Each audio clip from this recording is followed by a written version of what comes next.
4 o'clock, so I will call to order the second monthly meeting of the Hendersonville City Council, March 22nd, 2023. You have the agenda. Is there anything anyone would like changed on the agenda, added to? If not, the agenda stands as presented. All right.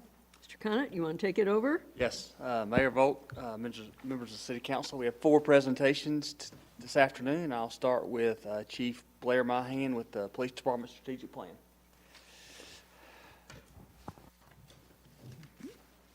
Good afternoon, Madam Mayor and Council. I'm Blair Myhan, Police Chief.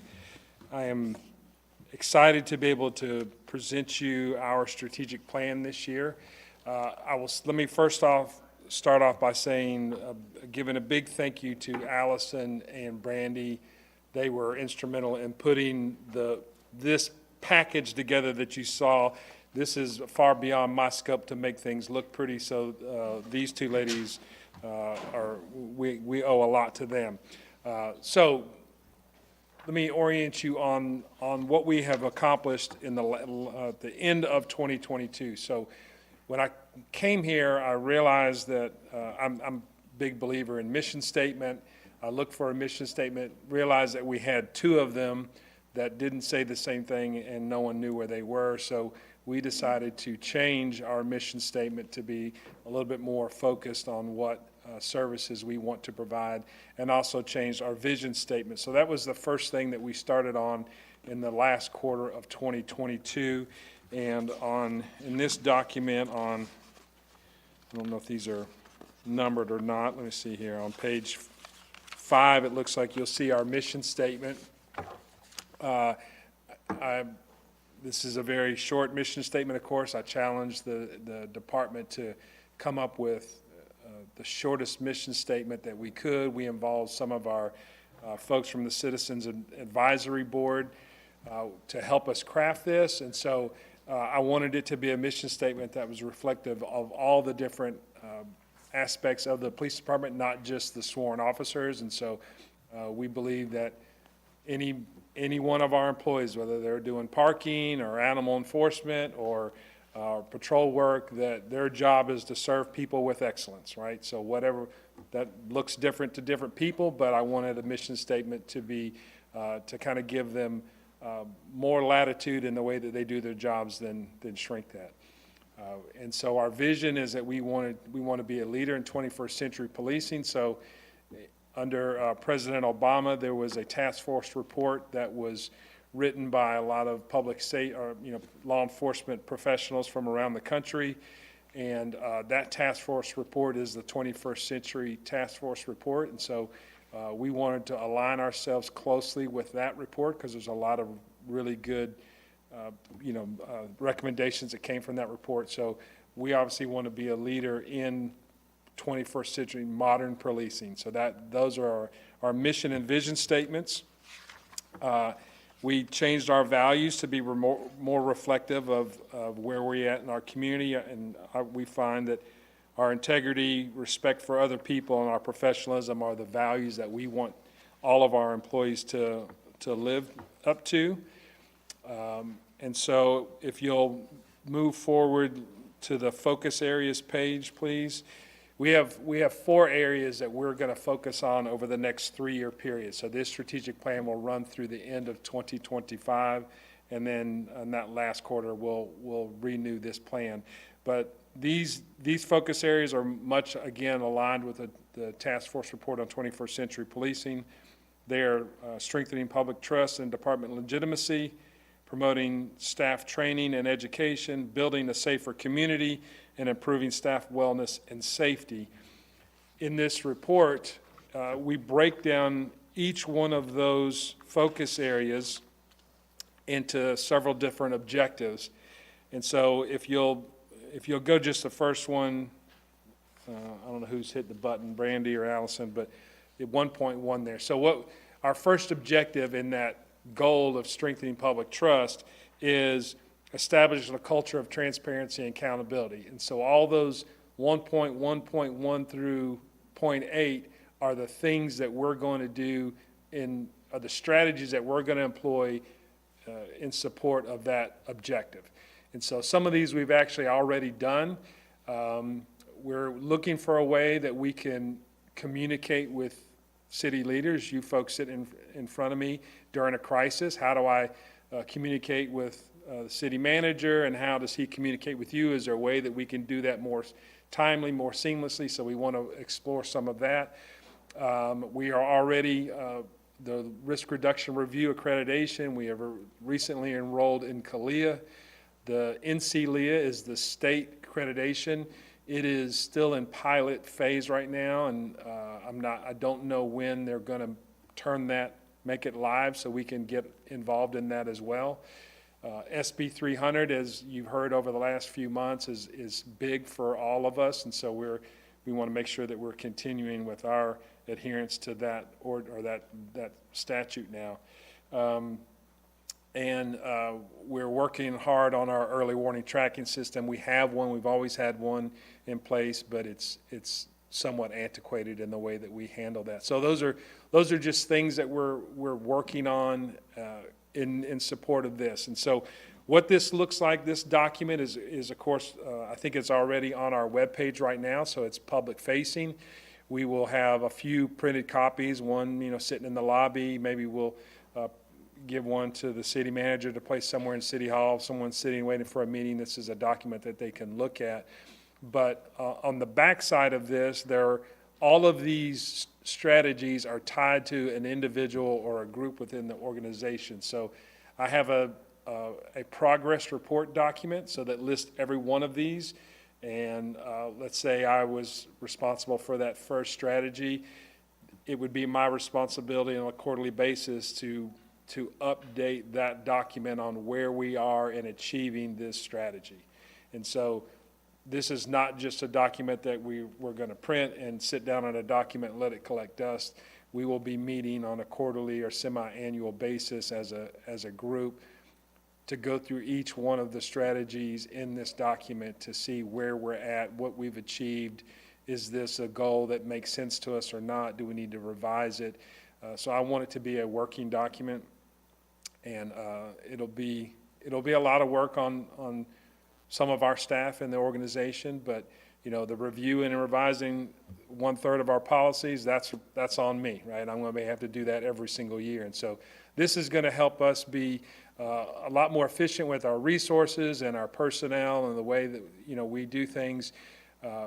I believe that this document is in line with the city's objectives and in line with what our industry best practices are with respect to 21st century policing. And so, at the end of the day, we want to be a place that other people want to come work at, that this is a destination department for other people that are looking to get into law enforcement or transfer other agencies. And so there's obviously a lot to it, but I believe we're at a point now where we have the bandwidth in the organization to be able to handle all of this, and this is going to help keep us a little bit more intentional about the things that we're doing on a daily basis. So I'm happy to go line by line. I don't think that's something that you are really looking for out of this, but absent that, I'm happy to answer any questions or comments that you have about this strategic plan.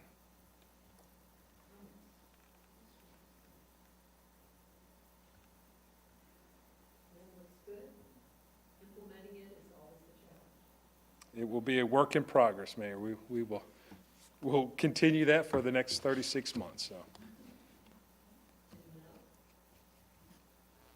Jerry, I'm disappointed. No questions? I can ask some if you really want some. It's just I'm impressed with the simplification of it, honestly. And I don't mean that as a criticism, but like all the objectives, it's very clear it's not just a bunch of fluff. Mm-hmm. Like you can read that and say, okay, they're going to do this. Like conduct at least one seatbelt checking station per quarter. That's great. Well, I appreciate y'all's support. Again, I appreciate Allison and Brandy for putting, I think, what it is a very professional-looking document forward, way better than what I was starting with several months ago. So I can't thank them enough for it, so. Thank you and all the staff members that had input in this. All right, thank you. Thank you.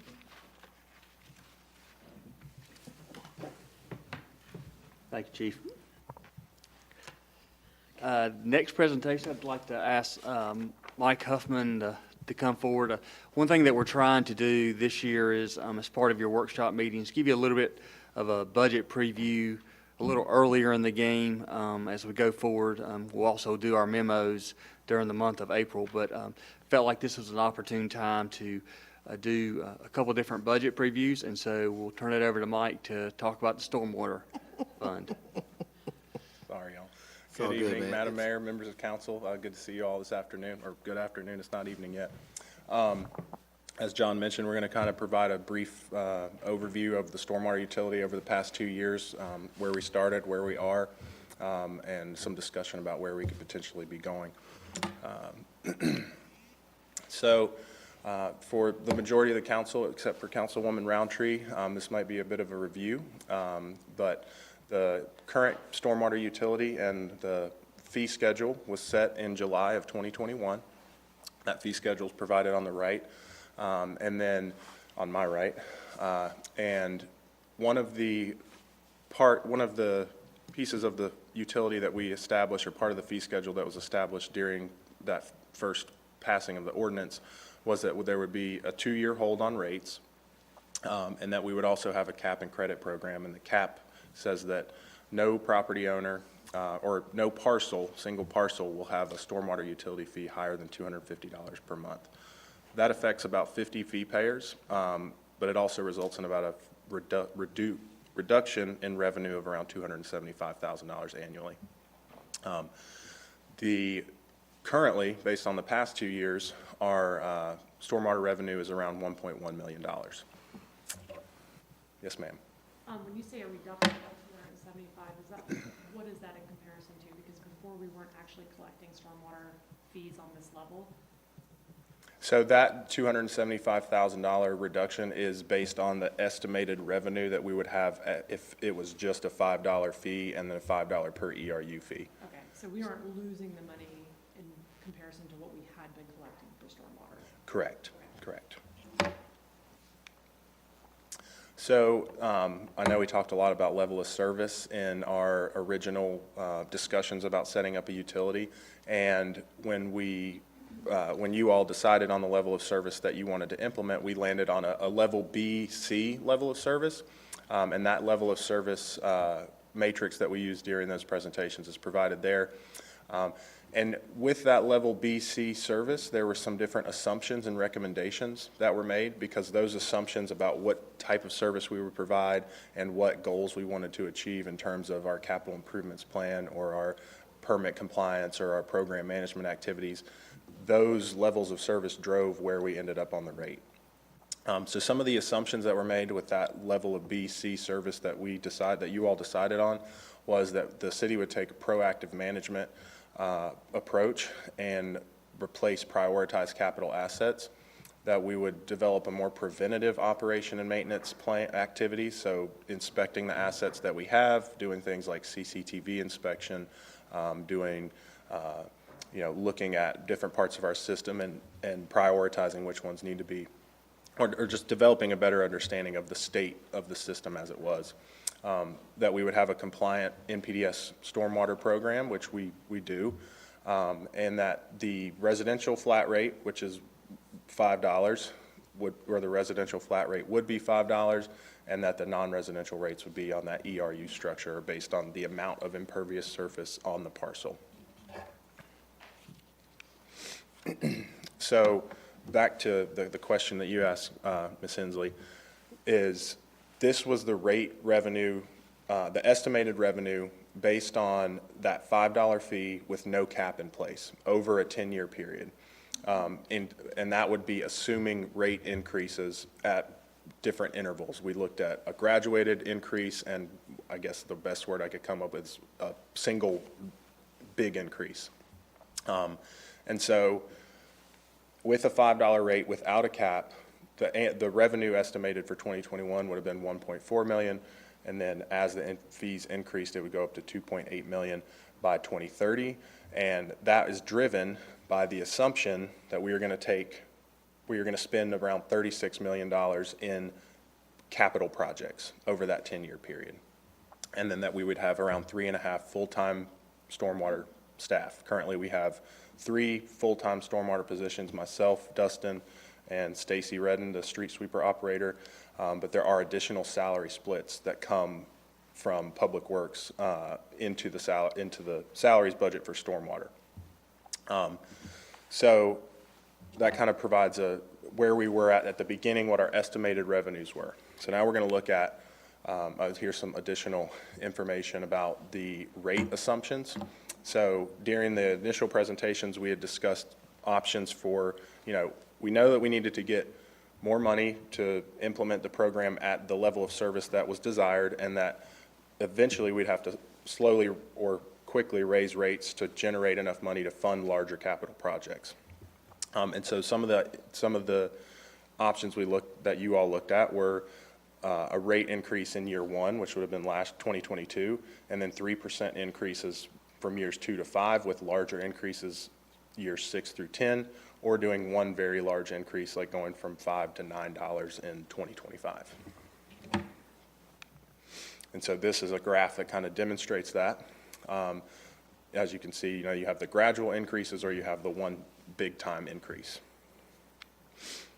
And so this is the CIP plan that was developed as part of the rate study. And what I wanted to note with the yellow stars is that the CIP plan that was used to make the assumptions on how much we're going to spend in capital and when we start making those investments in capital projects shows that we would not be making large investments in capital projects, multi-million-dollar projects, until 2025. And then in 2028 and 2030, we'd make additional large investments in capital projects. And then between that, the time of the establishment of the utility in 2021 and until 2025, our capital costs would be around $200,000 to $300,000 annually. And the goal there was that we would start to build up capital funds or a fund balance that we could then use to pay debt service or on a loan to fund some of these larger capital projects. So this is an overview of the stormwater budget from fiscal year 22.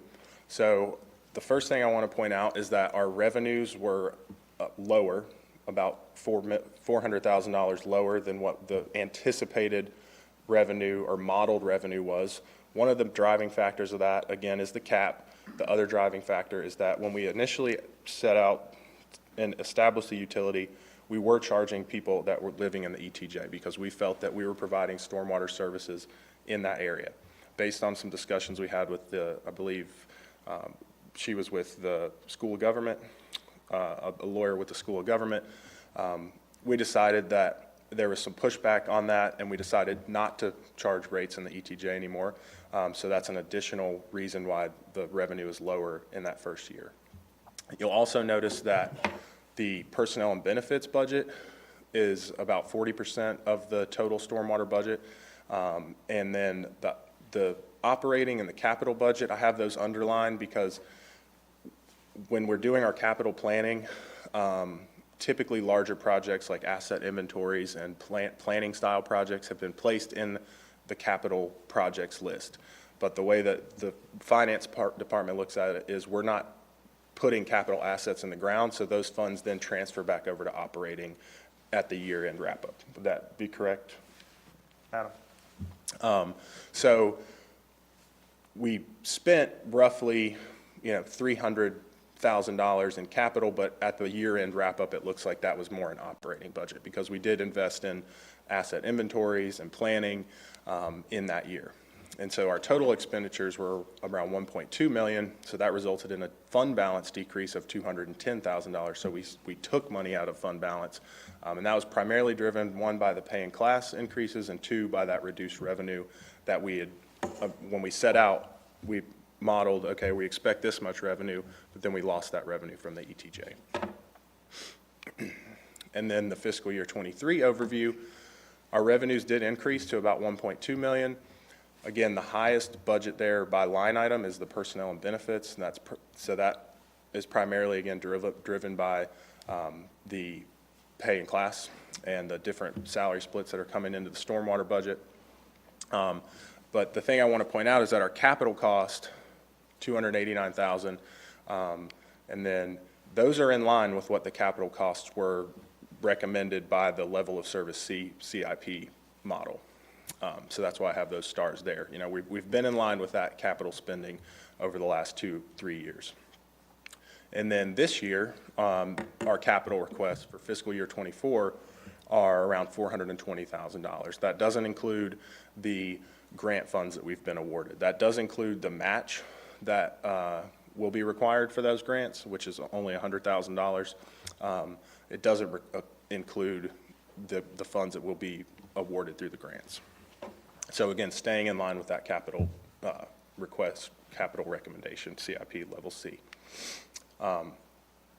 So looking forward, we've made a lot of strong investments in the past 2 years in looking at the system, developing planning level ideas, concepts. We've designed a couple projects, gotten good solid prices on some of those, updated our GIS database. So really built a strong foundation for the program, for the actual stormwater assets, the pipes, the inlets, things like that, understanding what condition they're in. And as you know, we've begun this comprehensive stormwater master plan. The first phase of that was developing the strategic asset management plan, so that's how we're going to manage our existing assets. The next phases that we will undertake will be modeling the system and then developing a prioritized list of capital projects that we can then undertake over the next 5 years, 5 to 10 years. And that kind of ties back to that original assumption when we looked at the level of service CIP of investing $36 million in replacing and repairing our stormwater system. Again, that was in 2020, 2019 those assumptions were made. So the benefit of taking, time and looking at the system and doing this capital or the comprehensive stormwater master plan is that it's likely that was an overestimation, 36 million. It might not be, but we have more refined data to understand what those capital costs will be, and that again will influence how much money we need to raise through the utility to fund those capital projects. And so that brings us to the different funding options. So, based on the level of service C, we were looking at making some very large investments in capital in the year 2025. Now, currently, the fund balance does not have $2 million in it to go out and do those projects. So what are the options to raise those funds? The first option would be to increase the rates, as was discussed when the level of service C was adopted. Now, there's different options for that. You could raise the actual rate, you could reduce the cap, you could eliminate the cap. There are grant opportunities, but grant opportunities are not guaranteed. They're highly competitive, and they're strongly focused on water quality projects. So they're focused on green infrastructure. They're focused on stream restoration. There's not a lot of grant opportunities out there for, hey, this 36-inch pipe is deteriorating and we need to replace it, or this entire trunk line is beginning to fail and we need to replace it. Because the grant agencies, again, just in the stormwater world, they focus on water quality improvements, not is water getting from point A to point B and affecting, potentially an intersection. The third option, there are very few loan programs. Stormwater is not like water and sewer, where there's clean water state revolving funds and different low interest, zero interest loans to fund large stormwater projects. There is one low interest loan project through the Clean Water State Revolving Program, but that is called a Green Projects Fund. That's actually the loan that we use to do the multi-area stream bank restoration project. So again, tied to more green infrastructure investments. One thing that I want to kind of touch on is that we can identify a project and say, we need to fix this pipe, this 100, 200, 300 foot section of pipe. Now, just replacing that pipe might not be a good option for a grant or a loan application.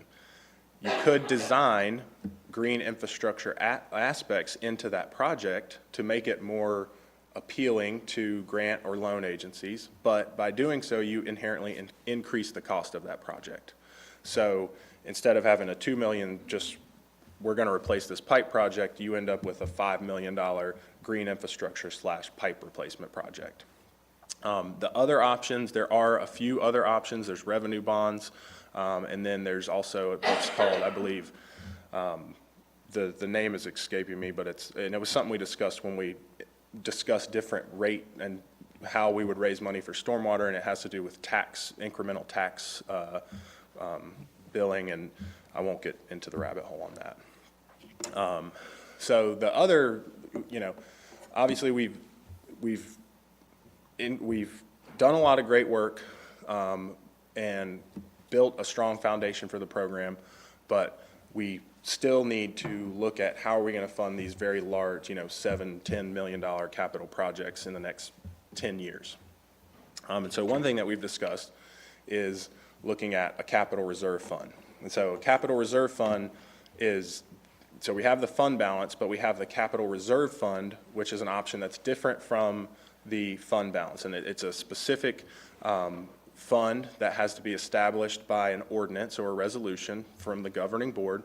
And it basically what it does is it states several specific things about what the funds will be used for. So the first is that it states a purpose. This fund is going to be used for stormwater capital improvement projects, or this fund is going to be used to replace existing assets that stormwater assets the city owns. This is all information that would be drafted into the resolution of the ordinance. It sets an approximate time period. So it says 2 years, 5 years, we're going to place money into this fund with knowing that we're going to spend it on these types of projects. It outlines the approximate amount. So if we say we know that we need $5 million, we're going to put money in there until we get to $5 million. And then the source of where the money would come from, which in this case would be most likely stormwater revenue.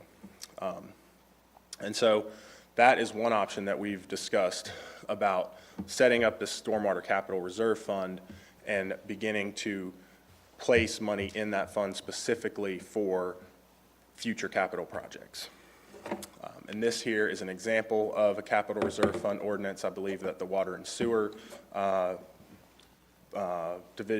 Department has. Just for reference, kind of shows some of the examples. Or was this one that was, I think this is just an example one.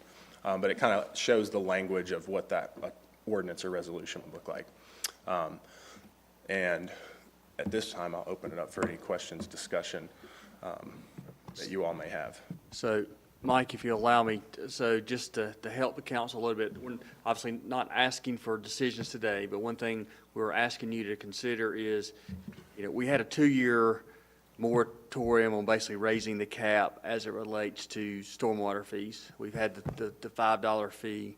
I think what we're going to ask council as part of the budget presentation is, should we raise the $5 fee or reduce the cap to generate additional revenue that would be directly put into the capital reserve fund? So budget-wise this year, with the revenue we have, we're in pretty good shape. But going forward, I think Mike is concerned there's going to be some high-dollar projects out there, and if we don't build up a capital reserve, it's going to result in higher increases in the future. Whereas if we do more gradual increases, don't let me put words in your mouth. No, that's exactly, yeah. I guess the take-home message is that, as it stands today, the budget is it's in a good place. But as we begin to, as the master plan wraps up, we have a larger capital project that's been designed, and that price tag for that project is multi-million dollars, $6-7 million. And one of the main goals of the Comprehensive Stormwater Master Plan is to put together a list of prioritized capital projects around the city, because the project we have designed is just in Wash Creek. And then it will compare all those projects and say, this is the most high priority project. But those projects are going to most likely be multi-million-dollar projects. And if, at this point, if we don't begin to put savings in a capital reserve or a fund balance, then we will not be able to fund those larger projects for a longer period of time, and it could result in the necessity to raise the rates a very large amount at one time. So, exactly. So I don't know that we have a recommendation. Do you have a recommendation, or it'll be a recommendation that we bring back to you as part of the budget workshop, as far as your, I haven't prepared a specific Okay, recommendation okay, on so- an amount to raise it or, Okay. reduce the cap, eliminate the cap as specifics at this time. so just want to kind of I get. think the idea is kind of get to get your input on, is that something worth considering or proposing? Can somebody, I've probably got the information somewhere, but it would take me days to find it. Send me the previous rate study information and the previous, what I thought was a comprehensive plan for the stormwater. I thought we kind of Certainly. evaluated all that. So and we that it was did already the- listed in a rate study. So before we did the rate study, we did the Wash Creek pilot watershed study. And the results of that were, hey, there's 5 pretty good-sized projects just in Wash Creek that would result in, if you were to go to, this was preliminary estimated budgets, $6, $7, $8 million. I think that was the impetus that drove, we need to do the rate study. So we did the rate study, and we used information from the Wash Creek watershed study to develop some of the assumptions of what 10-year capital costs would be if we looked at every other sub-basin in the city. And that was what really, that and then the assumptions about the, operating and personnel budgets is what drove how we got to the fee of $5 a month. And that level of service C. So we do have the Wash Creek sub-watershed master plan. We have the rate study. And now we're doing the comprehensive plan, which will look at all the other sub-basins in the city. And the goal and the purpose of the comprehensive master plan is that we know we have a project, we know we have some projects in Wash Creek, but we don't know if those are the highest priority projects. We don't know what other large capital projects there are in the other sub-basins, and we don't have any way to compare those projects at this point. So, but absolutely, we could get you a copy of the rate study Yeah. that was done, and the Wash Creek, which was just one part, and we're doing a more That was comprehensive. done in 2018. Yeah, and we're doing a more comprehensive asset management plan now. Correct. And where do, the revenues from the grants that we have received, where did those play into this overall? That's a great question. So the projects that the grants, that we've received grant funding for, those are the Lower Mud Creek floodplain restoration project, and then some of the grant funds are actually to pay for for the next phases of the comprehensive stormwater master plan.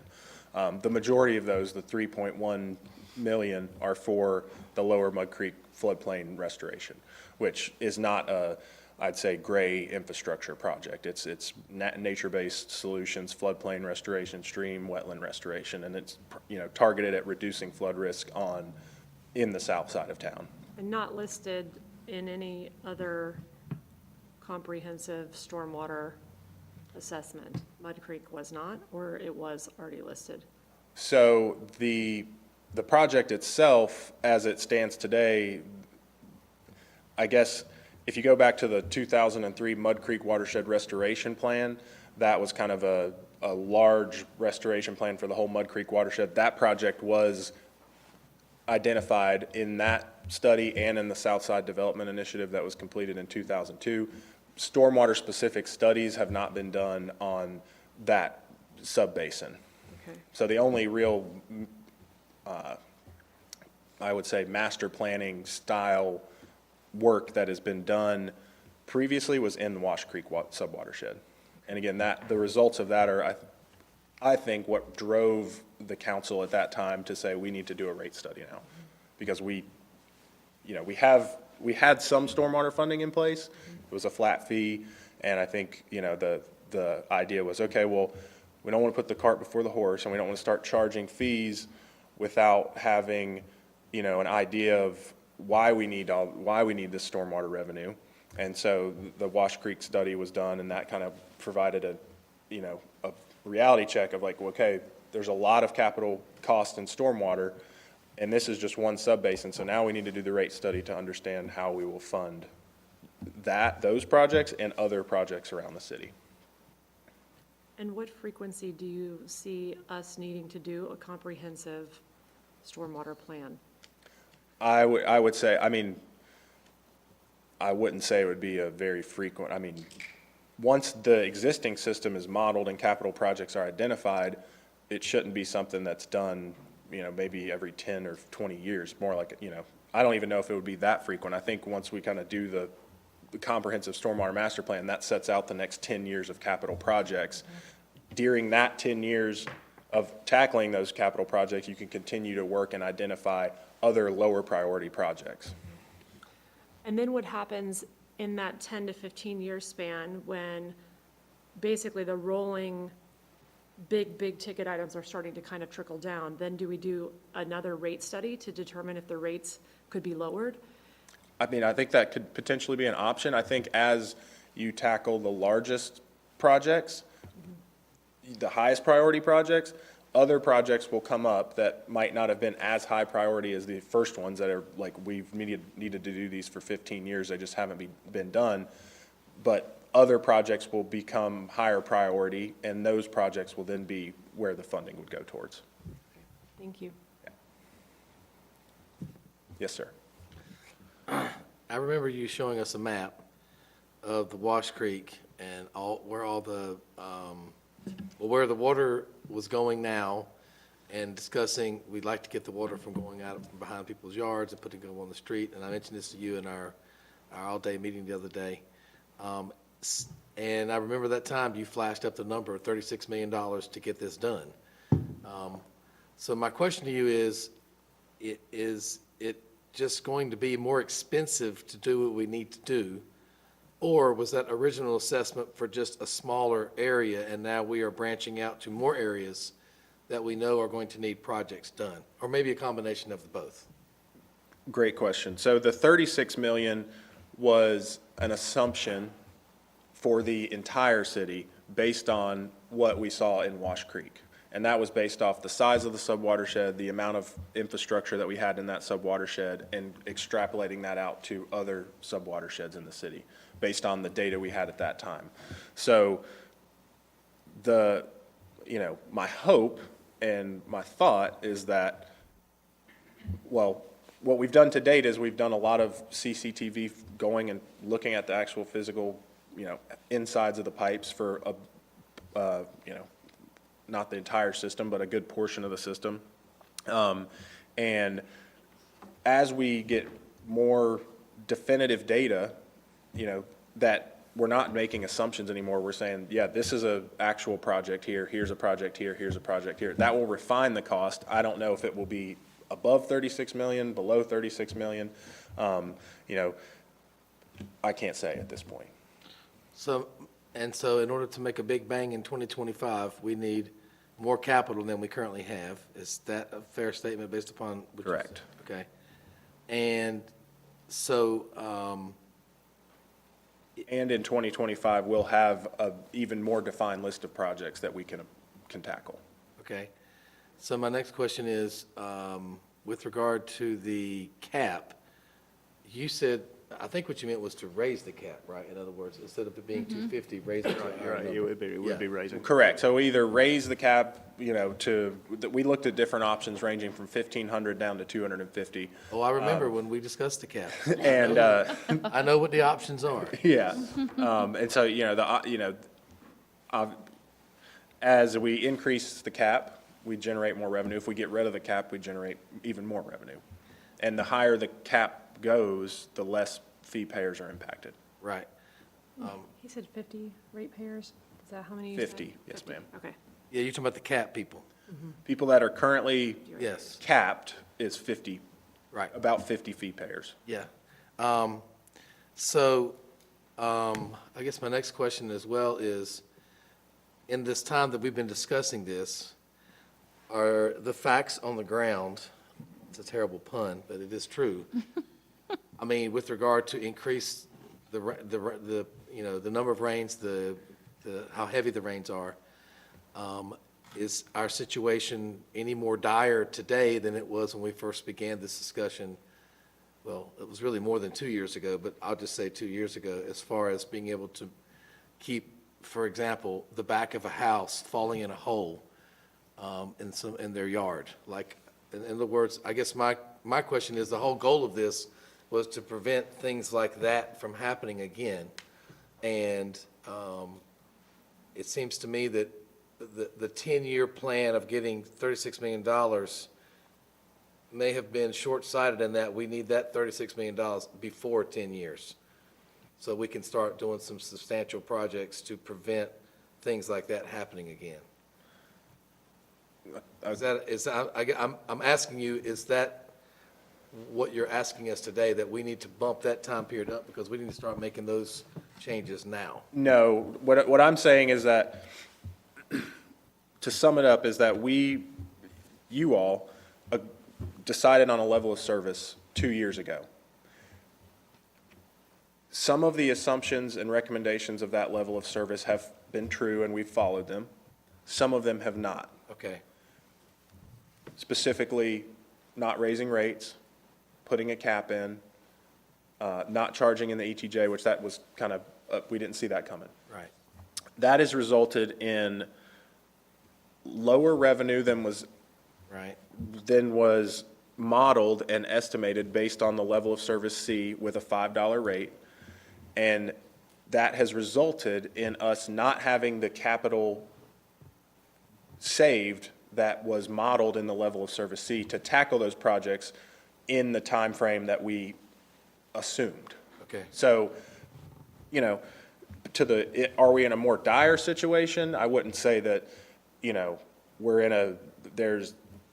I wouldn't say that the climate or rainfalls have changed in the last 3 years to a point that it's like we need to start doing this stuff in the next 2 years. And again, because a lot of the initial information was based off of assumptions, as we finish the comprehensive stormwater master plan, we might find 10 projects that are high priority, but they don't add up to $36 million. But I don't want to say that that's not going to happen because they might add up to $50 million. But then when we have that prioritized list, we can say, okay, this $1 million and this $2 million project are the top, likelihood, consequence of failure. If this pipe fails, a house is falling in. If this pipe fails, intersections going out, gas lines are being impacted, water and sewer lines are being impacted. That then drives where we're making the capital investments. And then in turn, that would drive, okay, well, we have 10 projects. This is the priority of those projects. How do we want to span those out over the next 10, 15 years? And how does that impact where our rates need to be? Do we need to raise them? How do we need to raise them? What do we need to end up at? How much capital do we need to have over that period of time? So then, the rate changes, the comprehensive plan, this is, I guess, where I haven't followed you, and that is, we need to do more of a comprehensive plan and then change rates, or talk about changing rates, or at the same time, or some other? I think where we've come down to, and this is, from Mike's perspective, is we are definitely refining our assumptions very much in doing this asset plan. In some cases, we found that we're better off than we thought we were, honestly, if you want to be honest. In some cases, we found out that we're better, and so that, as Mike said, that 36 number may be high, but there may be a smoking gun out there somewhere that we haven't discovered that could open a whole, a sinkhole could open today that could be a huge project. I think where we are is with the grants and with the budget, we have sufficient funds to do the planning that we're doing now. However, we know there's some large capital projects coming, and are suggesting that it may be a good idea to raise the rates gradually, incrementally, to start putting money aside in a capital reserve, not to get to 36 million, but to start setting 2-3 million, so that when we get there, a good bit of that money is, or some of that money is there, that we can tackle some of these projects that will be identified through the final comprehensive plan that we're doing now, that's being paid for with grant money. Correct. And some of the stormwater money. So I think that's why we didn't have a recommendation for you today and didn't expect a decision, but just wanted to check your temperature on the fact is, should we bring a proposal to look at incremental increases to start setting money aside in a capital reserve for those projects, that it's basically setting that savings account up for 2 or 3 years down the road, so that we do have some capital. And if something catastrophic happens, we have a sinkhole that needs $2 million, that we have that money set aside to tackle it, versus having to Correct. dip into your general fund balance or other money. So that's really, I think, the ultimate question, the appetite for, raising the cap, which we know was, we got pushed back with the cap, or should we do it on the rate side, to go to $5 to $5.50 or $6 or something like that. And that money would be specifically dedicated to go in a capital reserve for future major projects. We had talked about doing a slow increase anyway, Yeah. right? That's right. And then, I don't know, my basic math shows me that if there's 50 ratepayers, and even if we doubled the cap to 500, that's $150,000 a year, and that is not where this revenue is gonna come from, in my opinion. So if we agreed that we wanted to see a slower, rate increase, knowing that we needed to do that if we wanted to maintain that BC level of service over a 10 to 20-year period of time, and we did a 2-year hold to just see how things went, we're collecting, we're making progress, it seems reasonable to think that, a slow gradual increase over that period of time would still be the right path. Do people think that?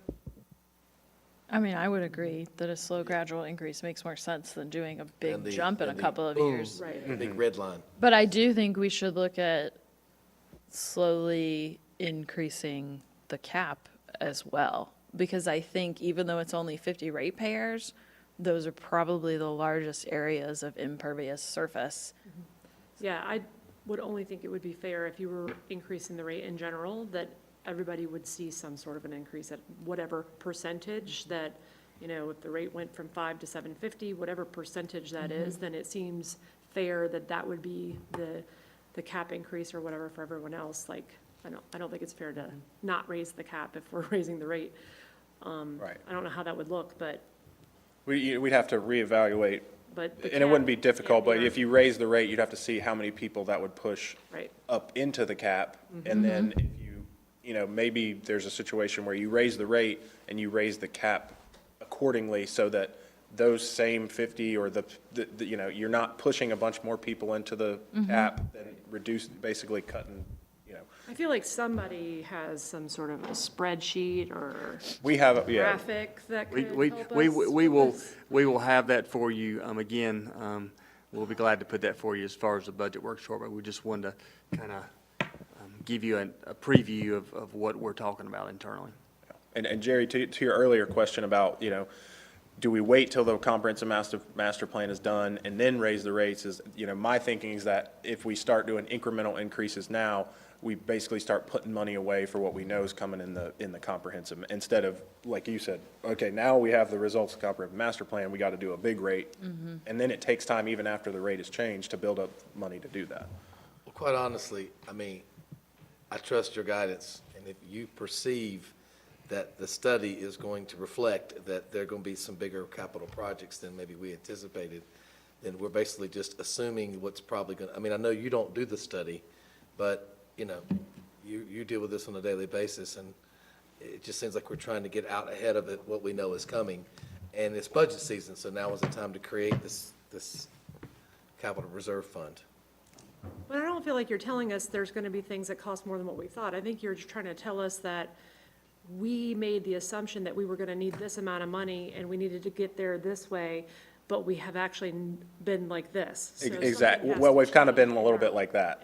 So we kind of started on the, Sooner. you know, we assumed we were going to do this. We kind of did a little bit of that. Yeah. To So get- now we just want to kick it back up to, Yeah, the timing of when is coming in, and that's what's changed. Okay. correct. All right, well, thank you all very much. Thank you, Michael. We'll put that together. Okay.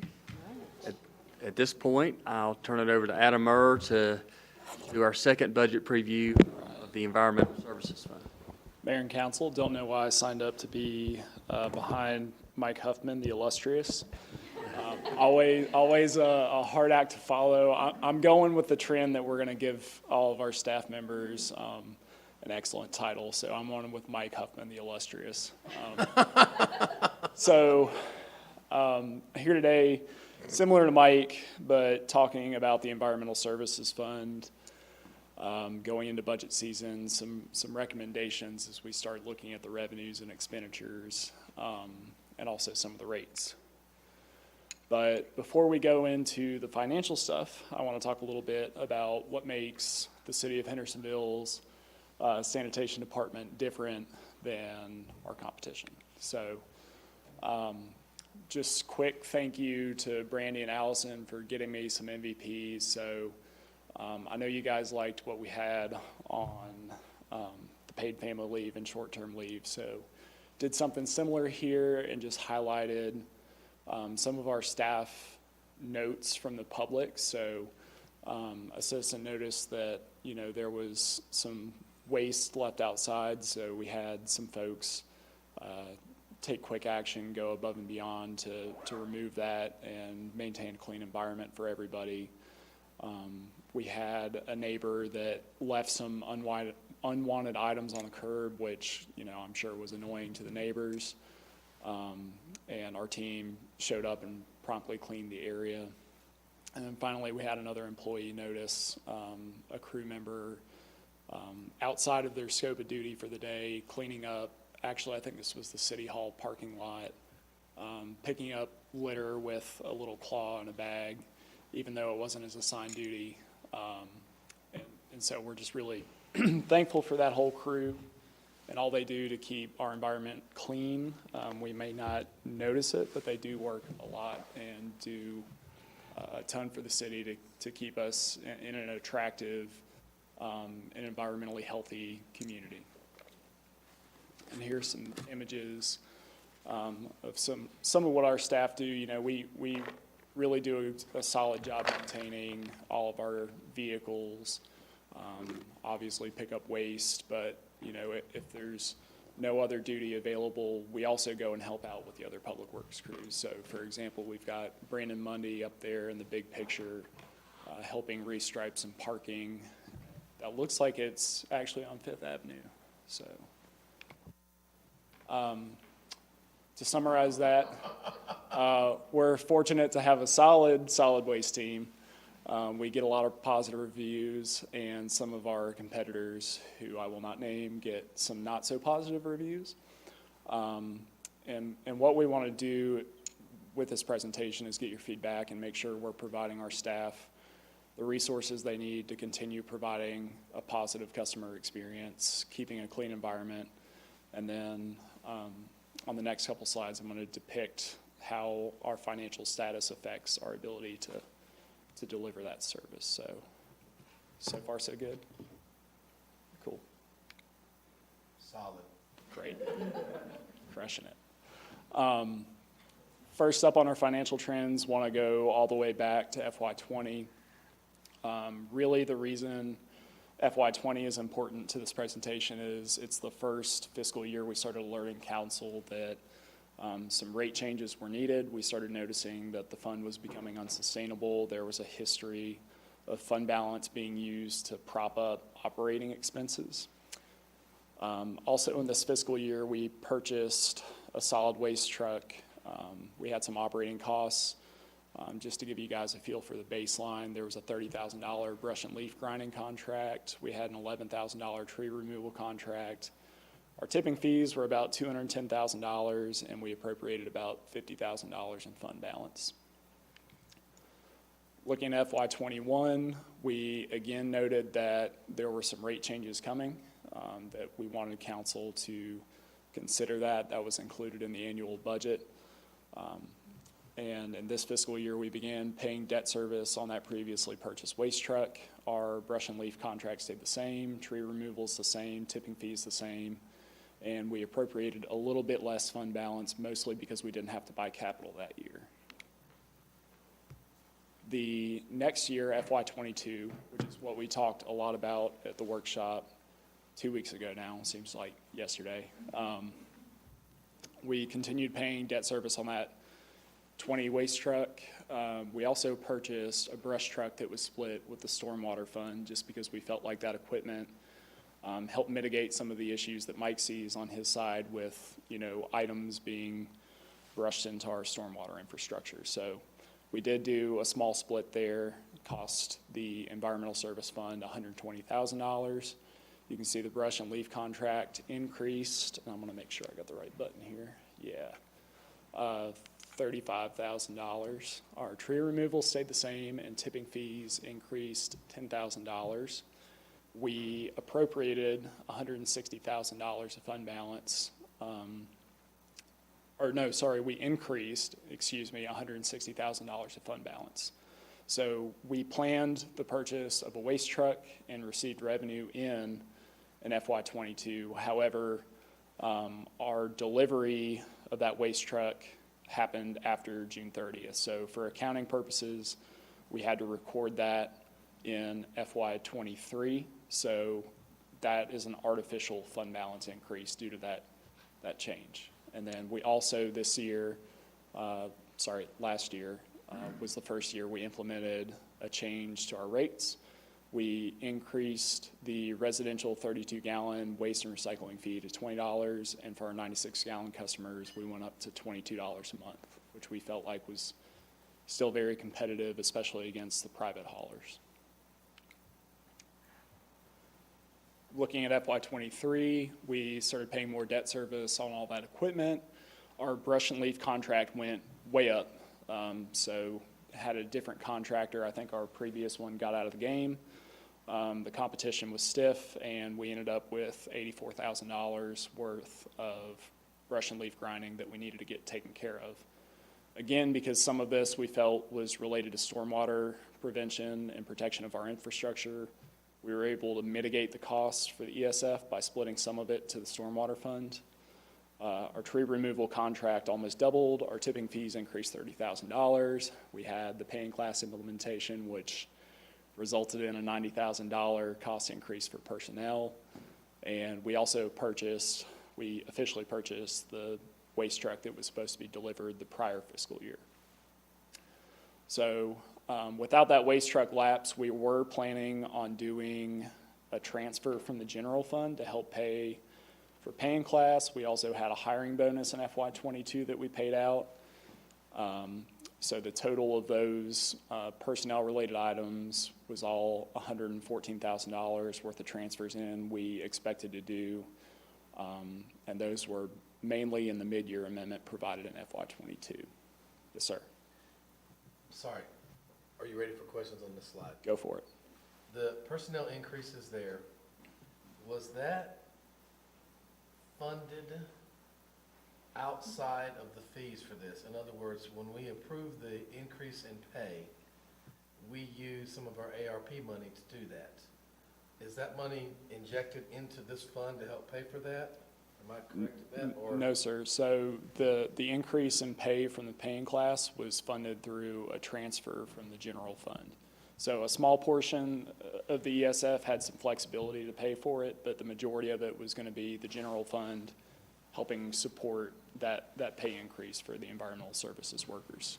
Right. So I'm questioning the personnel increase of 10% there. Yes, sir. Was that money that was transferred into this account to help pay for that? Yes. Yeah. Okay, that was my So question. Okay. all of this that was planned but didn't actually happen was for that $90,000. Okay. And the reason we didn't end up So the transfer was budgeted, but we didn't have to do it because we actually had cash from the loan. Aha, So we got to forego making that actual transfer. okay. So all of that resulted in our FY '23 start of year fund balance at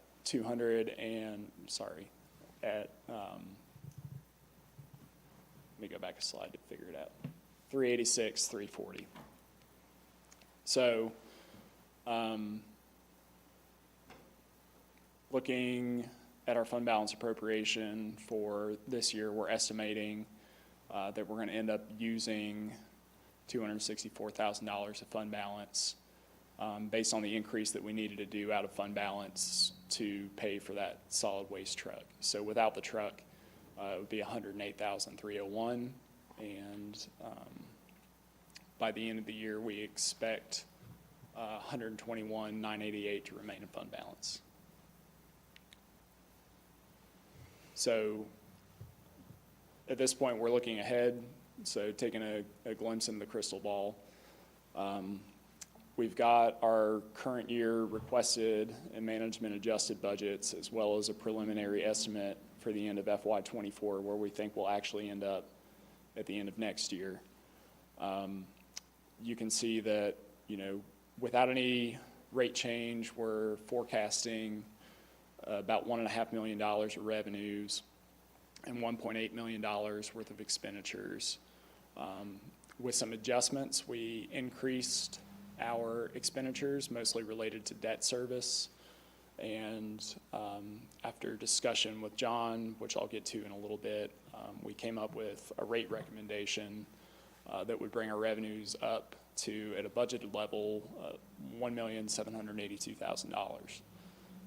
So the reason we're exploring this and the reason we're having discussions on rate increases for the ESF is we continue to have debt service increases on all the capital equipment we're purchasing.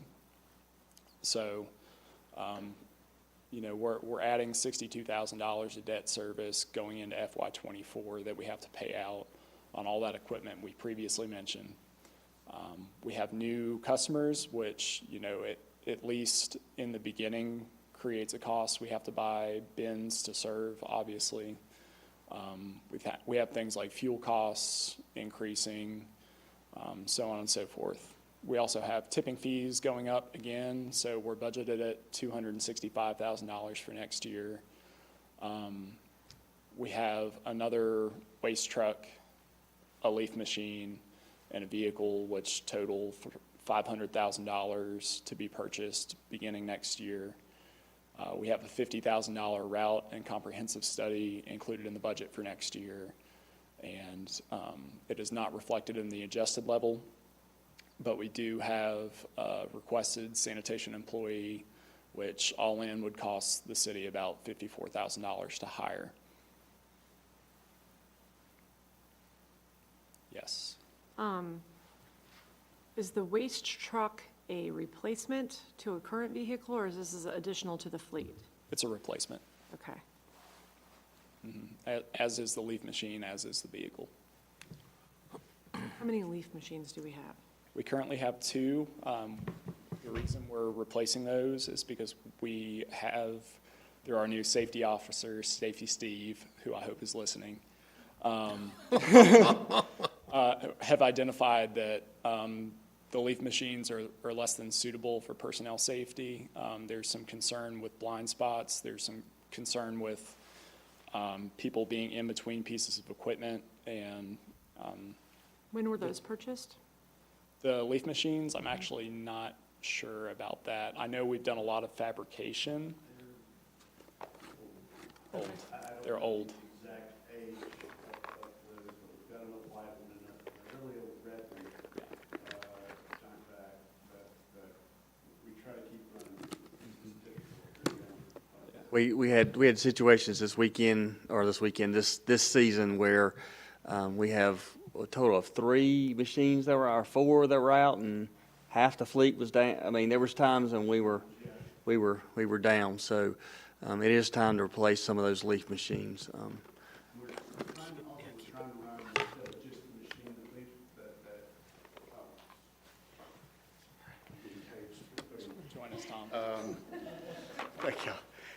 in addition to running the leaf machines that Adam was referring to, which we pull behind the tractor, the bigger machines, self-contained units, we're trying to also use basically a power unit that we can pull behind a dump truck.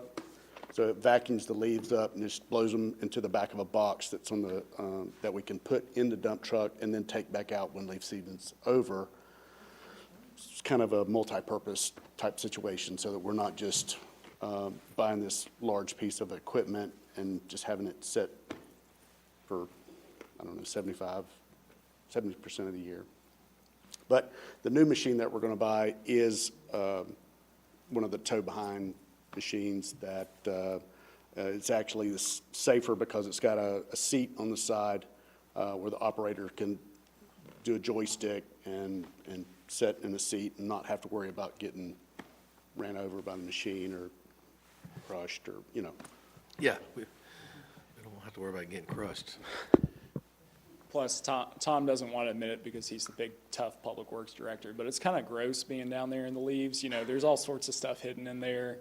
And also, the current machine kind of grinds up the leaves and creates this dust, which is combustible. The new machines have some dampening systems on them now, where they're kind of spraying water and also keeping our staff from inhaling debris from leaves and whatever else is in the leaves. So, that's all the detail I've got on the leaf machine. I'm not a leaf machine guy, but Do the old machines have any value whatsoever? Yeah, you can sell. We sold some old dealerships. yeah. So we won't budget for that sale, but if we do sell it, we'll make an amendment on a use for that Right. for that revenue. So to summarize the financial summaries, our tipping fees, you know, looking back at FY20 to, you know, what we're budgeting for next year have increased $55,000, which is significant for this fund. Fuel and other operating expenses continue to rise. We have a need for a route efficiency comp study, whatever you want to call that study that we're budgeting for next year. We have a lot of contracted services that have increased. We've had personnel increases, and obviously the primary driver here is the capital equipment need in the fund and the resulting debt service that we have to pay off on that equipment. Yes, sir. The fifth one down, those personnel costs, that's actually what it was, not like it increased by that much, correct? On the personnel costs? Yeah, so Right. between FY21 actual and FY22 actual, you can see the, Right, the difference between the two, Yes, that sir. is the increase. yes, sir. Yeah. Yeah. So, that brings me to the rate recommendation that we have at the moment for next year. Again, not looking for a definite yes tonight, just checking the temperature. This will be presented again at the workshop.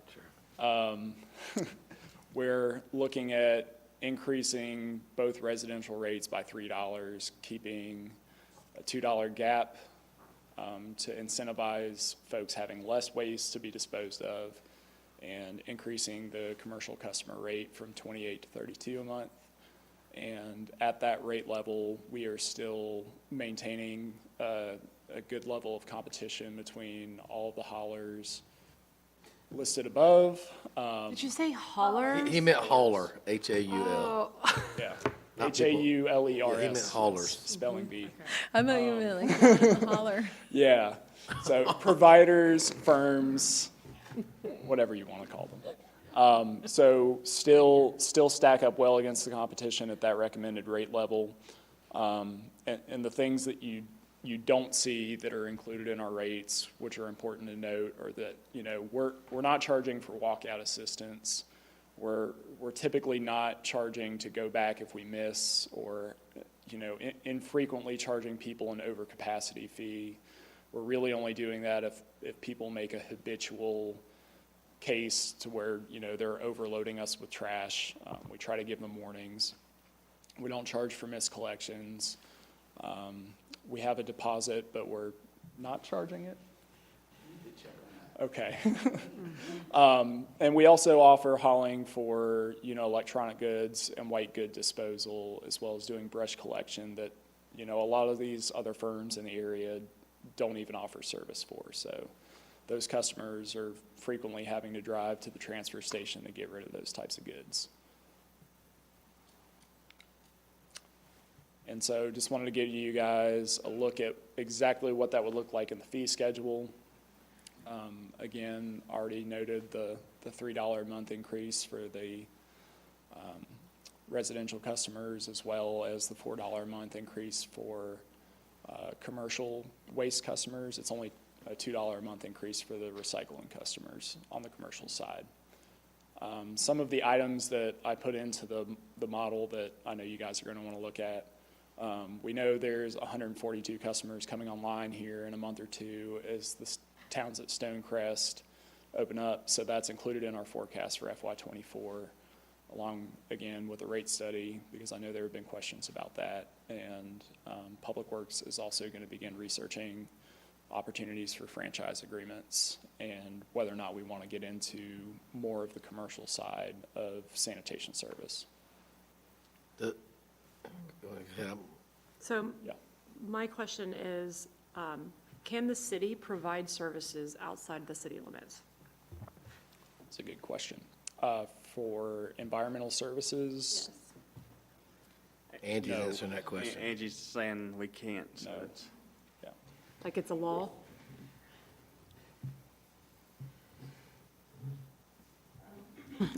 My off-the-cuff answer is probably not because of the competition with the private sector and the whole Commerce Clause exception within the city limits that we get to take advantage of. So I'm thinking probably not. So there are private water companies in Henderson County, right? So how would they be able to operate? Or how would we be able to provide outside water services if there are private water companies also? It's a good question. I don't know the answer to that. I have looked at it specifically with respect to garbage when I was at the county because, operating the landfill and all of that. But I can look at that. But we're really not in it to operate a business, right? We're in it to provide a service to the citizens. And so I look at water sewer more like a utility, whereas this is a service that we are charging a fee for. It's self-funded, but we really aren't in competition in the city because we have a monopoly on the residential service in the city. We don't provide commercial service in the city currently. So my answer is I don't think so, but I'd be glad to look into that if that's something you're interested in. I mean, I'm just interested in what it would look like if it, How is it we have a monopoly? I mean, if a citizen wanted to get their trash taken by somebody else, they could, couldn't they? I don't think so. We No. can require that if. We A can citizen require, cannot pay a private group to come that's to why their we house and get the really aren't trash? in competition and shouldn't, because we can mandate collection. Okay, but I mean, if I chose to have by another hauler come to my house and pick it up, can I not do that? No. Okay, I didn't know that, okay. Our ordinance states that single-family duplexes, even some of the multifamily units Right, you have are to use, required to Okay. utilize. Put it this way, if you did, we'd city-provided still services. charge you a fee. yeah, no, I mean, I suppose I could choose to take my own trash, right? So I could just give you back, or give us back the bin. they're just gonna still bill you. You'd still get a fee. Really? Yeah. Even if I turn the bin back in? Yeah. Okay, gotcha. That is definitely a monopoly. At the very end there, you mentioned the word franchise. Yes, sir. So the idea behind the franchise agreement is we select a contractor through a competitive process as we create a natural monopoly with somebody, a firm, a hauler that, You're getting better at that. yeah, a hauler, that provides provides that commercial service as the only hauler within the city limits. For commercial. Yes, sir. Oh, okay, We okay, I we got you. would, the plan right now as it stands, and again, we're still in the preliminary stages of researching, but it would be focused on commercial service specifically. And we can basically assign someone our monopoly Yes. and do that? Okay, That's correct. it is. Just put a W in that word and it's all good. Hauler, Yeah, just put a W in there and it's all good. I'll enunciate a little bit better, but that's the end of my presentation. I didn't do as well as Mike, but, here's the You did ESF. well, Adam. You Thanks. did Everybody's competing for second place when Mike's in the room. Can I ask I guess a kind of naive question, but the leaf grinding that has Yes. significantly increased, Yes. is that not something that we could in theory be doing ourselves? I mean, $85,000 a year adds up pretty quick. It would be a very expensive piece of equipment, Gotcha. and that would sit idle. Most folks that have the grinding machines, they move it around from location to location because it's a very expensive piece of equipment, very high maintenance cost, and we'd only do it once or twice a year, and so it would sit idle for a good bit of time. Can you lease them? More than one piece. You've got the grinder, either a belt grinder or tub grinder, but you also have to have other equipment to pick the material up and then put it in the grinder. So, and our contractor has the grinder, an excavator, and a bulldozer, because once the material becomes out of the grinder, then you got to move it around. Gotcha. So we basically vacuum ours up and take it to the grinder. That's what happens in the We city. take it out to the waste treatment plant, stockpile it until the grinder can come in. That's what I mean, We right? do that for the bulk leaves and for the yard waste. Okay, I never realized when we were Two just, separate piles. yeah, but when they were putting it in the machine. What about the mulch that you guys have that's offered to whoever want to take? Yeah, so like So, April? we start tomorrow giving it away to the Yeah, public. And we do that every spring. And so we've got the leaf compost, the ground up leaves that we give away, which is very desirable. And then we also have the mulch that's been ground up. It's not as desirable, but we're still able to give it away every spring. So we pay to have it processed, and then we And then we give it away. away. Yeah. We tried charging a fee in the past, which makes it that much less desirable. And you have to have an additional staff person there to collect the money, and you're dealing with cash and that whole scenario. Maybe we should put out like a And we weren't charging a lot, so bucket. Is there other contractors who do the same type of work with the grinding? Because it sounds like yeah, there's they a know that we're couple. just going to keep paying them whatever they want. Trace and Company has been our primary go-to grinder for years. There was another company who did it from Etowah, and I think they went out of business. We reached out to a company in Wilmington, North Carolina, who was interested and provided a bid a couple of years ago. But primarily, Trace and Company has been our low bidder for that project. And we've got a I think it's a 3-year contract set up right now where they charge us based off of the volume that's there. It's on an hourly rate. So it's dependent upon how many cubic yards of leaves and how many cubic yards of yard waste that we have that he's got to process. So then has our volume increased that much? It's increased, but also his prices have gone up, with fuel cost and, So The can we same thing. actively seek other bids for yeah, the service? yeah, we were bidding it every year until this last year, which we did a 3-year bid. Can we just not do it for a year and save it? Well, the material's would be still going one to big accumulate. And we pile don't of have a lot of space to, $800,000. store this stuff. Our site's very small already. And the leaf pile is even smaller, so we're very constricted. I mean, really, we need a larger space, but then we're competing with the developers on finding high ground, because there's certain restrictions for where you can place these. It's got to be so far away from a stream or water source, and then so far away from, just, there's certain requirements that you got to meet when you're looking for these locations, so. And we don't have a good spot to put it, so this is kind of why we chose this spot, and we've been operating there for I don't know, maybe 10 or so years.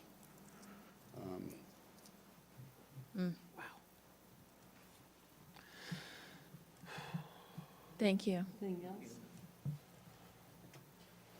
Okay. Thank you. Thank you, Adam. And so last, but actually before, Mark, if you hold, why don't we have Tom introduce Caitlin and, all right. Good evening again, Mayor and Council. It's my pleasure to introduce Caitlin Glendusa, our new Sustainability Manager. We're very excited to have her. I'm sure John shared her announcement with you all, so I won't go through her background information, but just to let you know that we're very excited to have her, and she's already hit the ground running, working on some projects that we've tasked her to do, and so this is Caitlin.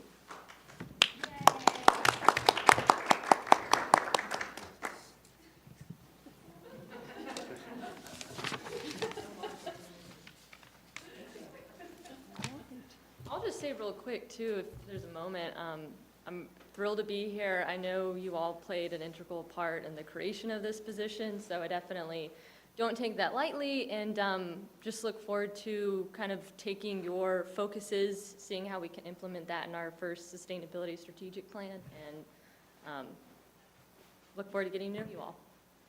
Welcome. Glad to have you here. Thank you. Thank you. And now, Mark, talk about our cemetery. Well, as I'm bringing up the rear, I will try to be quick. So, so essentially, we have to decide with Oakdale Cemetery, kind of how we want to proceed moving forward.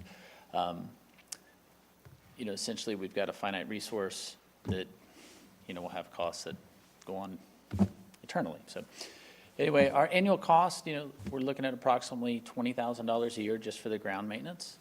Tree work's a couple grand. Every single burial takes us about 2 hours of staff time by the time we process, get out, lay out. We have to lay out each lot, and then we also have to lay out each headstone. We also have 2 buildings to maintain. I believe one is on the historical register. Some additional costs we have is major tree work. We've got a lot of old trees. Sometimes we're bringing in arborists. Sometimes we're bringing in tree crews. Our roads, a hidden cost. They need to be redone about every 25 years. And that asphalt is really getting towards the end of its lifespan, so that's coming as well. One thing a lot of people don't think of is, a lot of these graves are essentially abandoned. So once the headstones start to lean, once they get covered in, moss and lichen and things like that, just with general maintenance, it's nice to clean those. Sometimes we can get volunteers in, but not so much.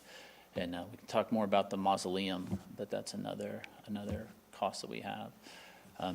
Our upcoming projects, we're looking at renovating the roundhouse. Currently, the foundation is degrading. The deck is starting to fall a little bit. That's the one that is on the Register of Historical Deeds, as I understand it.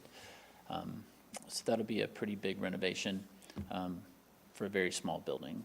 So anyway, at some point, we're going to have to repave the roads.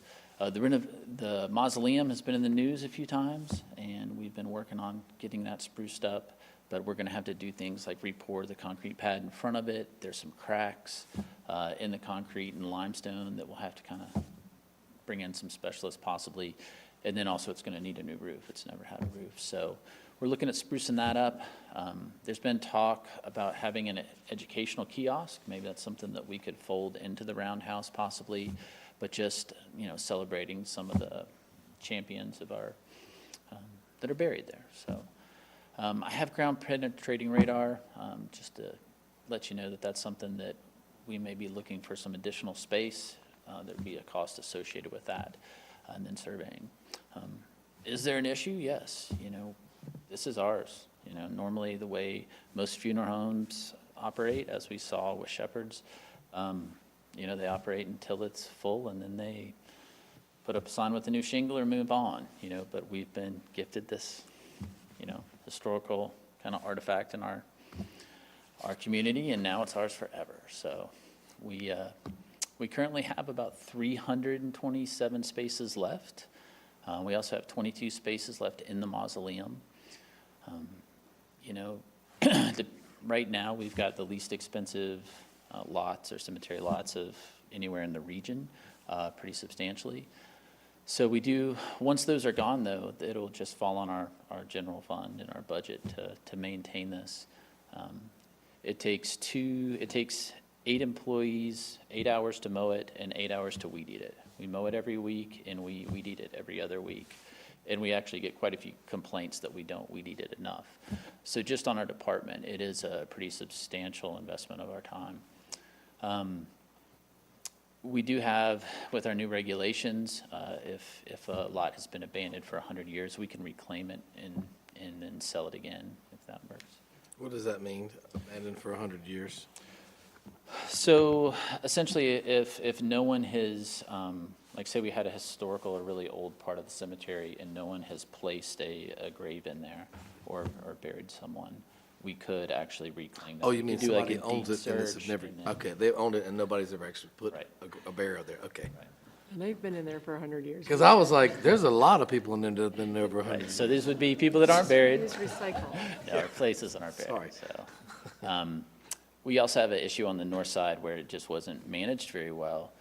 Some of the companies who did a lot of the burials there didn't keep records, they didn't measure, they often, sometimes would even stack different, burials in the same spot. So, if we did bring in ground penetrating radar, we could survey all that theoretically and then do an investigation, figure out what space wasn't used, which space was used, have it resurveyed. And that would be a way for us to get a certain amount of lots, but we really don't know how many. And it would be expensive. It would not be it's a complicated equipment. It's bringing in some engineers and geotechnical folks, things like that. So we do have that option, though. There's also, the city owns some land on the north side as well, off Bear Cap Loop. And, that would be about 3/4 of an acre that we could theoretically, if we wanted to continue the cemetery business, that we could expand that.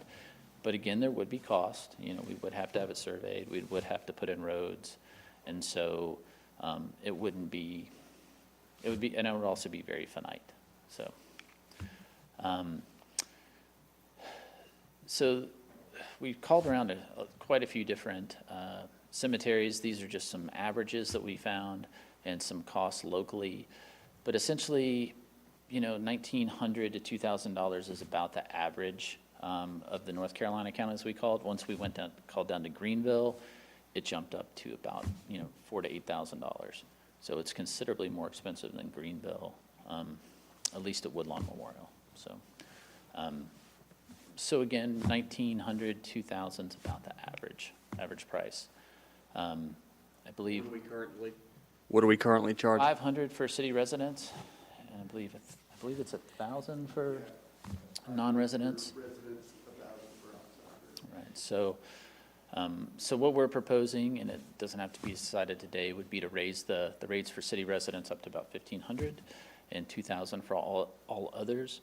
I do have 5,000 on there for mausoleum spaces. We've only got 22 of them, and you don't really need a mausoleum space necessarily, so it really would just be a way to help maintain the mausoleum. It is going to be expensive and will have to be maintained forever, so, yeah. So then I did mention that about the north side.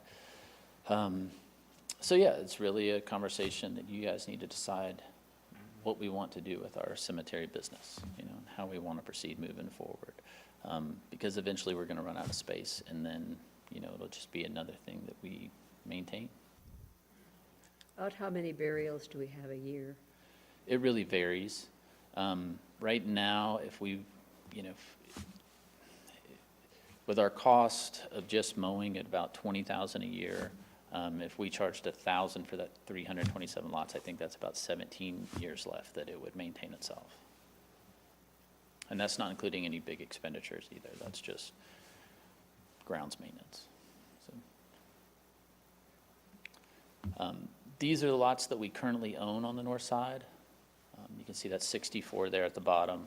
The ones in red we own. And then just to the north there, there's a little odd round-shaped triangle. That's owned by Henderson County School Board. That too would be an option to possibly negotiate for, but I'm not saying that this is the best use of that land. It just would be a way for us to kind of prolong a little bit, so.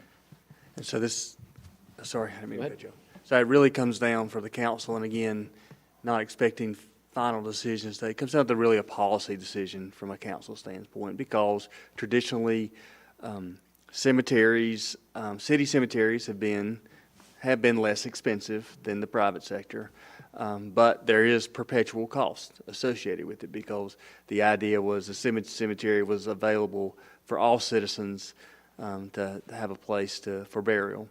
But there, again, it's, once you're in the cemetery business, you're always, even if we stop selling lots today, we will be maintaining Oakdale perpetually, forever. And so, really the question comes down to is, the general fund has been covering, even today, is covering a good part of the cost associated with Oakdale. And the question be, and then I think a lot increase is probably merited to help offset, provide some additional revenue for some of these capital improvements that we need to have, that need to take place. But at the same time, at some point, this council or future council is going to have to decide, and it may be better for our current council to decide if we're going to, do we want to continue operating a city cemetery? Even when we'll continue to operate Oakdale, but at some point we'll run out of lots. Do we need to be looking for property to build a second city cemetery? Or do you let the private sector? That's the policy decision the council at some point is going to have to make, is we're going to sell what we have now and maintain what we have now, and realize that we'll have perpetual maintenance that will be paid for out of the general tax dollars. Or do we continue to be in the cemetery business and find other property and generate a little bit of revenue, so. Man, I think a council in like 30 years, if we decided to expand the cemetery, they would curse us. And we I should would note like to that figure out a way that we can economically take care of what we have more efficiently and, all of that, but I am not interested in expanding. Well, and unfortunately, the way the math works is the more expensive it is, the longer we'll have money coming in. When we're this underpriced, we're kind of the low ball in the whole region, so it's going to go faster at a lower rate. There are some other things we can do, like I believe it's a columbarium, where people who are cremated, everybody kind of gets their little spot and their name on the door. And that's something that you can, it's scalable. You could design it to have multiple, say, towers, or an architectural design that's really pretty. But that is another option. But we have a finite resource here. I would be interested in hearing more about that. For sure. I spoke with someone in the monument business recently, and he said it was the way we would get the most bang for our buck. But it does cost money as well. We would have to invest heavily kind of on the front end, but then it would really just be for folks who wanted to be cremated as well. So, and we do have some spaces with that where we could, again, use ground penetrating radar, maybe in Potter's Field or in some of the other areas. So we could still hold on to the lots that we have possibly. Does the Historic Preservation Committee have any, jurisdiction or who's the historic cemetery, correct? Yes. What, They have a lot of interest. Yes. We actually have a Buffalo soldier that is buried in there, and they're putting together a monument or kiosk to recognize him, so. And we got the angel. Yeah. And, I'm sure there's quite a few other notables as well. Mary Jo Pageant, I know, does historical tours just of the cemetery. They're supposed to be very good, so, she would be a resource. But, there's quite a few in there. I will share, I walk in that cemetery at least 3 times a week, because it's right across the street from my neighborhood. And, people don't think of it this way, but honestly, it's like a park. It's so peaceful. You're not worried about cars. Everybody's polite, not that you see many people walking around. And after you kind of get used to walking in there and seeing some of the names and stuff, you don't feel like I'm in a cemetery. It's like I'm in a nice, peaceful place. So I do think that's an added benefit of this, is for people that like to take walks around there. It is a great place to take a walk. So I know we're spending this money to take care of it, but it does have a park feel to it with an active, with a current benefit to people being able to use that space. I would say at least 50 people a day walk there. Yeah, I mean, so it's a fantastic place to walk. I go every month. 95% of my family members are in that cemetery. Gotcha. That's cool. Well, we really do try to take care of it. We get a lot of complaints about folks with things like flowers blowing off and, Yes. getting degraded and, things like that. But I think our crews honestly do a really good job. It's a very complicated piece to maintain, trying to cut around every tombstone, headstone, things like that. But overall, I think we do a really good job, and we've been really investing in the trees recently as well. So now we need to get kind of our structures up to par, and then paving will be, I think, one of the last big ticket items. Would there be any interest in him bringing back some information about a columbarium? Go ahead and say, 100%. what was this? Because I actually do think a council 30 years from now would appreciate us looking into that. Yeah. Do we have adequate equipment for mowing? I mean, are there better pieces of equipment to mow specific areas like that? Because I know sometimes they have those arms and, Yes and no. The problem is, everywhere else we want big mowers, that we can use big mowers, but there you have to use smaller mowers, so it's much more labor intensive.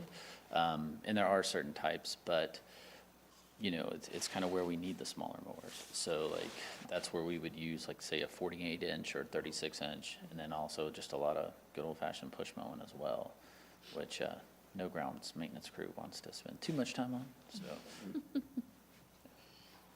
I mean, I do think, just to circle back to the kiosk thing that you brought up, we spoke a little bit about that at the retreat a couple weeks ago, and I like the idea of adding the historical information aspect, since it is something that we're going to be taking care of forever, and it does have a park-like feel. I think it would be, and we already have people doing tours there, it'd be nice to be able to add that sort of information to it. I mean, if we're already gonna be putting money into the building, then. yeah, you could probably do something like that if it was a larger unit with the crematory sites on the backside of it. Sure. I've seen Yeah. in cemeteries before where they're kind of an informational granite type slate and then on the backside. But I mean, that would be helpful, I think. I can get some pictures of different designs and things that are out there, but sure. Plus, if we have something like that, then maybe it's even more justification to raise the rates, because we're adding even more to what people are purchasing, I guess. It's a weird Council- subject. Practical question, that is, so on the backside of it, where they dump the dirt and all that, there's a little driveway pulled back in there where some dirt, is that all part of the cemetery? So technically, there's almost an acre back there, but it does kind of slope down. No, but is it does the city own it? The city owns it, Okay. yes. That's where we put all of our Because dirt. I sometimes take my dog back over there when we're walking, and the other day I got thinking, I think this belongs to the city, but I don't know if it belongs to somebody else, so that's why I'm asking you that. Okay. Yard waste back Yeah, okay, so that does belong to the city. If you're out there walking, you can run on someone else's property, okay? I didn't mention that aspect as far as expansion goes, because it's really not suitable land for. Oh, no, yeah, I got you, because it slopes off and, It does. Yeah. And I looked at that as possibly for a micro park as well. And there's no access to it except from that cemetery side, so it's kind of just a little outlier that, we could come up with some better use for it than just our dirt, but maybe when we're finished. plant some trees. There you go. Anything else? Any other questions? All right. Okay. Thank you. Thank you. Okay, let's the end of our presentations. Anyone have any new business they'd like to bring up? I would just like to quickly mention that Commissioner McCall and I are trying to partner again on a litter cleanup day, which is Saturday, April 22nd. And the goal is to kind of do from Dana forward on 64. That area is getting really, really disgusting with trash. And so it'll be in the morning, and then you can come and volunteer and help pick up trash, and then schlep over to Earth Festival downtown. So those two will coincide on the same day. That's all. Anything else anyone has? If not, we are